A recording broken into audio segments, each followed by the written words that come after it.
ಅವ್ರಿಗೆ ಕನ್ನಡ ಬರಲ್ಲ. ಸೊ ಇವರು ಅದನ್ನು ಟ್ರಾನ್ಸ್ಲೇಟ್ ಮಾಡ್ತಾ ಇದ್ದಾರೆ.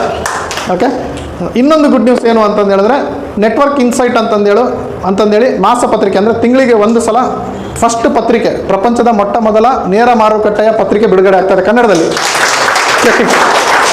ಸೊ ಅದರಲ್ಲಿ ಅದು ಸೇಮ್ ಟು ಸೇಮ್ ಹಿಂದಿಯಲ್ಲೂ ಕೂಡ ಬರುತ್ತೆ. ಈಗ ಸದ್ಯ ಕನ್ನಡದಲ್ಲಿ ಬರುತ್ತೆ ಮತ್ತು ಹಿಂದಿಯಲ್ಲಿ ಬರುತ್ತೆ. ಹಿಂದಿಯಲ್ಲಿ ಅವ್ರು ನೋಡ್ಕೋಬೇಕು ಅಂತಿದ್ದಾರೆ, ಸೊ ಹಿಂದಿಯಲ್ಲಿ ಹೋಗುತ್ತೆ. ಸೊ ನನ್ನ ಸ್ಟಾರ್ಟಪ್ ಶರತ್ ಅನ್ನೋದು ಹಿಂದಿ ಚಾನಲ್ ಕೂಡ ಬಿಡುಗಡೆ ಆಗ್ತಾಯಿದೆ ನೆಕ್ಸ್ಟ್ ಮಂತಲ್ಲಿ. ಸೊ ಎಲ್ಲ ಹಿಂದಿ ಚಾನಲಲ್ಲಿ ಬರುತ್ತೆ ಇನ್ಮೇಲೆ.